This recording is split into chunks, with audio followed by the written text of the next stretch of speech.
नालायक बेटा पर कहानी। बेटा, हमारा एक्सीडेंट हो गया है। मुझे ज़्यादा चोट नहीं आई, पर तेरी माँ की हालत ख़राब है। कुछ पैसों की ज़रूरत है और तेरी माँ को खून चढ़ाना है। 60 साल के देवी प्रसाद जी ने अपने बड़े बेटे से फ़ोन पर कहा, पापा, मैं बहुत व्यस्त हूँ आजकल, मेरा आना नहीं हो सकेगा। मुझे विदेश में नौकरी का पैकेज मिला है, तो उसी की तैयारी कर रहा हूँ। आपका भी तो यही सपना था ना, इसलिए हाथ भी तंग चल रहा है। पैसे की व्यवस्था कर लीजिए, मैं बाद में दे दूंगा। उनके बड़े इंजीनियर बेटे ने जवाब दिया। उन्होंने अपने दूसरे डॉक्टर बेटे को फ़ोन किया, पर उसने भी आने से मना कर दिया। उसे अपने ससुराल की शादी में जाना था। हाँ, इतना ज़रूर कहा कि पैसों की चिंता मत कीजिए, मैं भिजवा दूंगा। यह अलग बात है कि उसने कभी पैसे भिजवाए ही नहीं। उन्होंने बहुत मायूसी से फ़ोन रख दिया। अब देवी प्रसाद जी मन ही मन बड़बड़ाने लगे कि उस नालायक बेटे को फ़ोन करके क्या फ़ायदा। जब ये दो लायक बेटे कुछ नहीं कर रहे, तो वह नालायक क्या कर लेगा।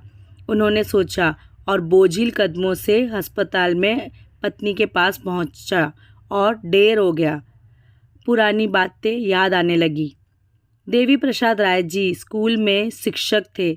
उनके 3 बेटे और 1 बेटी थी। बड़ा बेटा इंजीनियर और मझला बेटा डॉक्टर था।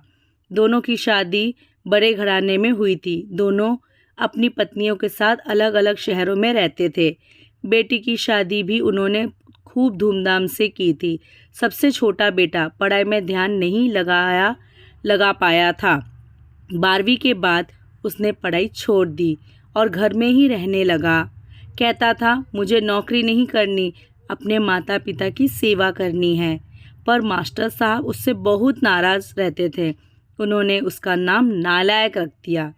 दोनों बड़े भाई पिता के आज्ञाकारी थे, पर वह गलत बात पर उनसे भी बहस कर बैठता था।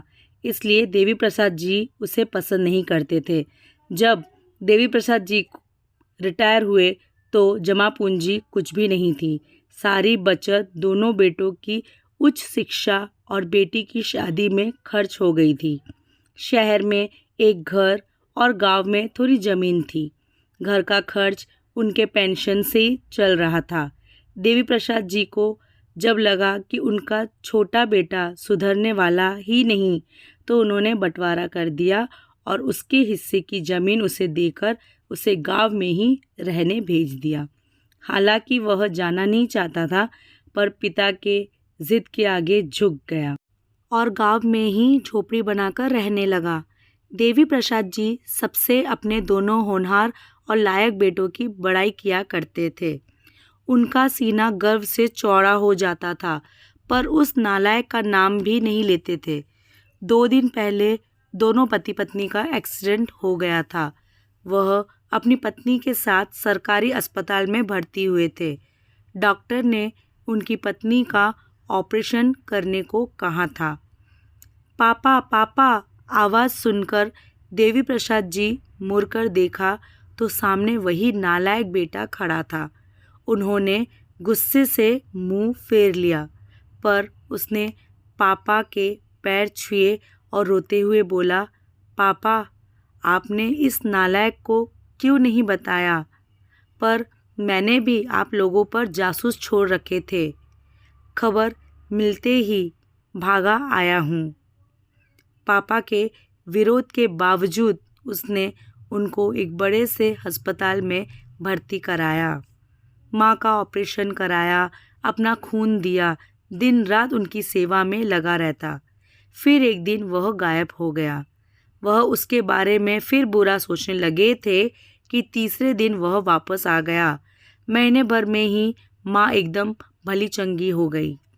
वह अस्पताल से छुट्टी लेकर उन लोगों को घर ले गया। देवी प्रसाद जी पूछने पर बता दिया कि खैराती अस्पताल था, पैसे नहीं लगे, घर में नौकरानी थी। वह उन लोगों को छोड़कर वापस गांव चला गया।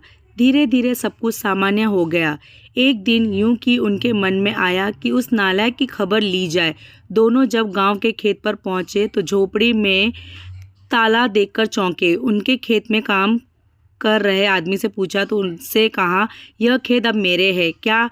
पर ये खेत तो उन्हें बहुत आश्चर्य हुआ। हाँ, उनकी माँ की तबीयत बहुत ख़राब थी तो उसने अपने सारे खेत बेच दिए। वह रोजी रोटी की तलाश में दूसरे शहर चला गया है। बस ये झोपड़ी रह गई है, यह रही उसकी चाबी, उस आदमी ने कहा। वह झोपड़ी में दाखिल हुए तो बरबस उन नालायक की याद आ गई। टेबल पर पड़ा लिफाफा खोलकर देखा तो उसमें रखा अस्पताल का 10 लाख बिल उनको आश्चर्यचकित कर दिया। उन्होंने अपनी पत्नी से कहा, जानकी तुम्हारे बेटा नालायक तो था ही, झूठा भी है।